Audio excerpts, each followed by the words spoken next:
Shalom everyone. आइए एक बार फिर से परमेश्वर के वचन के अंदर अध्ययन करेंगे। तो आज हम देखेंगे परमेश्वर के विषय में। परमेश्वर की योजना के बारे में हम सीखेंगे। परमेश्वर की योजना को कौन रोक सकता है।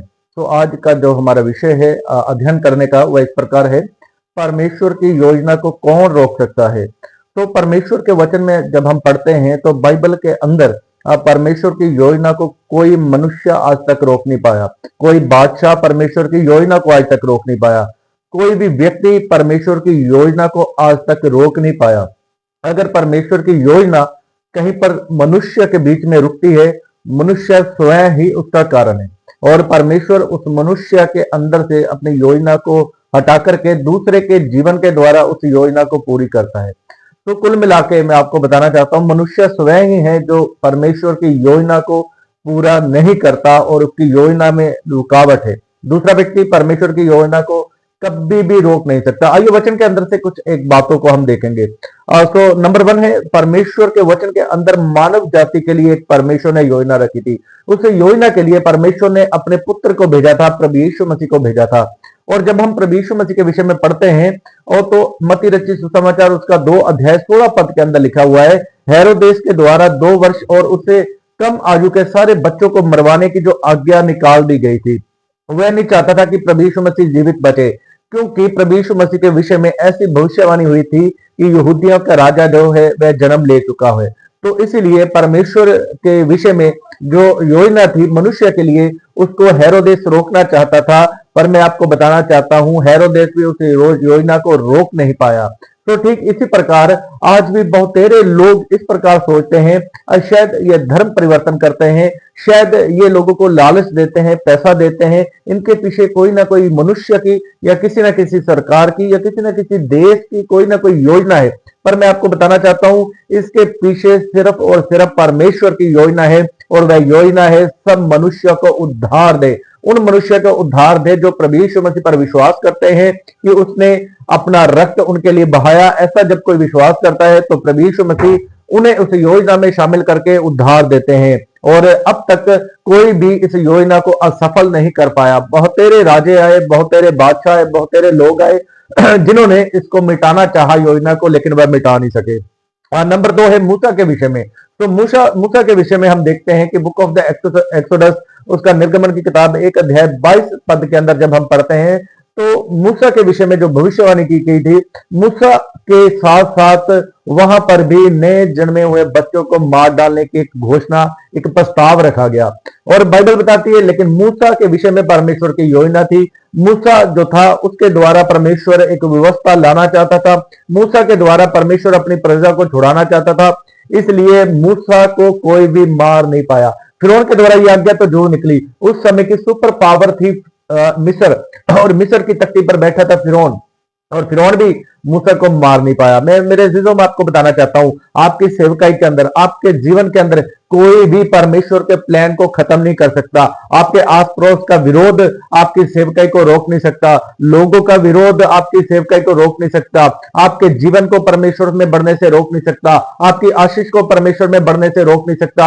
आपको कोई भी रोक नहीं सकता। इवन शैतान भी आपको रोक नहीं सकता। हाँ, अगर कोई रोक सकता है वह आपका स्वयं का जीवन परमेश्वर की योजना को रोक सकता है। उसके बाद हम नंबर 3 देखते हैं पौलुस के विषय में। जब हम पौलुस के विषय में देखते हैं, बुक ऑफ द एक्ट्स जब हम पढ़ते हैं, वहां पर 14 अध्याय 19 पद पढ़ते हैं, वहां पर भी हम देखते हैं पौलुस के ऊपर पथराव किया गया और उसे मरा हुआ समझकर वहां पर छोड़ दिया गया। और जब हम आगे पढ़ते हैं, चेले जब उसके इर्द गिर्द आके खड़े हुए तो लिखा है पौलुस फिर से उठ खड़ा हुआ और वह चल दिया। ठीक इसी प्रकार से मैं आज आपको बताना चाहता हूं, जितने प्रभु के दास हैं, जितने प्रभु के सेवक हैं, जो सेवकाई के अंदर है, आप डू नॉट वरी, आप किसी भी बात की चिंता ना करें और ना ही आप डरे किसी से। परमेश्वर के वचन के मुताबिक जब तक आपके जीवन के द्वारा, जब तक आपकी सेवकाई के द्वारा परमेश्वर अपने पूरे काम को नहीं ले लेता, तब तक कोई भी आपको छू भी नहीं सकता। परमेश्वर का वचन हमें इसी प्रकार बताता है। मैं दानियल नबी के बारे में आपको बताना चाहता हूं। दानियल नबी को कोई मार नहीं पाया, शद्रक मेशक अबदनेगो को कोई मार नहीं पाया, और यूसुफ को गड्ढे में फेंक दिया गया लेकिन उसको भी कोई मार नहीं पाया। इन जीवनों की घटनाओं के द्वारा हमें पता लगता है कि जब तक परमेश्वर की योजना हमारे जीवन के अंदर पूरी नहीं होती, तब तक कोई भी हमारा कुछ नहीं कर सकता। इस प्रकार से परमेश्वर का वचन हमें बताता है। तो इसीलिए कोई बॉडीगार्ड हमारी सुरक्षा नहीं है, कोई भी हमारी सुरक्षा नहीं है। हमारी सुरक्षा स्वयं परमेश्वर के ऊपर से। बाइबल बताती है पहले हम प्रभु यीशु मसीह के हाथ में, उसके बाद पिता परमेश्वर के हाथ में, उसके बाद स्वर्गदूतों का एक घेरा हमारे इर्द गिर्द लगा हुआ है। उसके बाद बाइबल कहती है कि मैंने आग की शहरपनाह के अंदर तुझे रखा हुआ है। तो इतनी प्रोटेक्शन के अंदर हम सेवा चलते हैं। अब परमेश्वर की इच्छा के बगैर कोई भी आपके प्राण को छू नहीं सकता मेरे अजीजों। आज जब परमेश्वर की इच्छा हुई पूरी हो जाती है, तब निश्चय आपको इस धरती को छोड़ के जाना है। तो आपको किसी मनुष्य से डरने की जरूरत नहीं है। परमेश्वर का वचन कहता है आप मनुष्य से डरने की जरूरत नहीं है। उससे डरे जो शरीर और आत्मा दोनों को घात कर सकता है। इस प्रकार परमेश्वर का वचन में कहता है। जिस प्रकार आज हर जगह पर हम विरोध देखते हैं, यह विरोध हमें कुछ नहीं कह सकता, यह विरोध मसीह के कार्य को कभी रोक नहीं सकता। तो उसके बाद हम देखते हैं दाऊद के विषय में। हम देखते हैं तो दाऊद के विषय में भी उसकी परमेश्वर की योजना को कोई रोक नहीं पाया। शाऊल भी दाऊद को कितनी बार मारना चाहा, लेकिन दाऊद फिर भी बचकर परमेश्वर के कार्य को करता रहा। तो मेरे अजीजों, मैं आपको बताना चाहता हूं, अब पतरस के विषय में हम देखते हैं। अब पतरस को बंदी गृह में डाल दिया गया और पतरस को लगता था शायद हम कैद हो चुके हैं, शायद हम परमेश्वर की सेवा अब नहीं कर पाएंगे, शायद हम परमेश्वर का प्रचार अब नहीं कर पाएंगे। लेकिन मैं आपको बताना चाहता हूं मेरे अजीजों, पतरस को स्वर्गदूतों ने उस बंदी गृह से छुड़ाया और पतरस ने जाकर के परमेश्वर के राज्य का प्रचार किया। पतरस ने जाकर के परमेश्वर के सुसमाचार को फैलाया।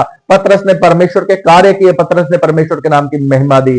ठीक उस दिन तक जब तक परमेश्वर की इच्छा उसके जीवन में पूरी नहीं हो चुकी, परमेश्वर की योजना उसके जीवन में पूरी हो नहीं चुकी। हाँ मेरे प्रियो, मैं आपको बताना चाहता हूं, बहुत बार परिस्थितियां बन जाती है, शैतान हालात बनाता है, हमें फंसाता है। क्यों? वह एक ही चीज चाहता है कि आप लोगों के द्वारा परमेश्वर के योजना जो है आपके जीवन में पूरी ना हो। इसके लिए वह अपने आपके जीवन को बिगाड़ता है। वह हर प्रकार से आपके जीवन में अलग अलग बातों के द्वारा स्थापना लेके आता है, ताकि आप स्वयं पीछे हट जाएं, ताकि आप डर के पीछे हट जाएं, ताकि आप किसी ना किसी कारण के द्वारा पीछे हट जाएं। मैं आपको बताना चाहता हूं, हमें पीछे हटने की जरूरत नहीं है। परमेश्वर हमारे साथ है। जब भी परमेश्वर का कार्य हुआ, योजना हुई और वह सफलता पूर्वक आगे की ओर बढ़ती रही। परमेश्वर के कलाम के अंदर लिखा हुआ है, उसका वचन बलपूर्वक फैलता गया। मैं आपको बताना चाहता हूं, कोई बॉडीगार्ड आपको बचा नहीं सकता, कोई गोली आपके ऊपर चल नहीं सकती, कोई आपको मार नहीं सकता। मेरे अजीजों, जब परमेश्वर आपके साथ है तो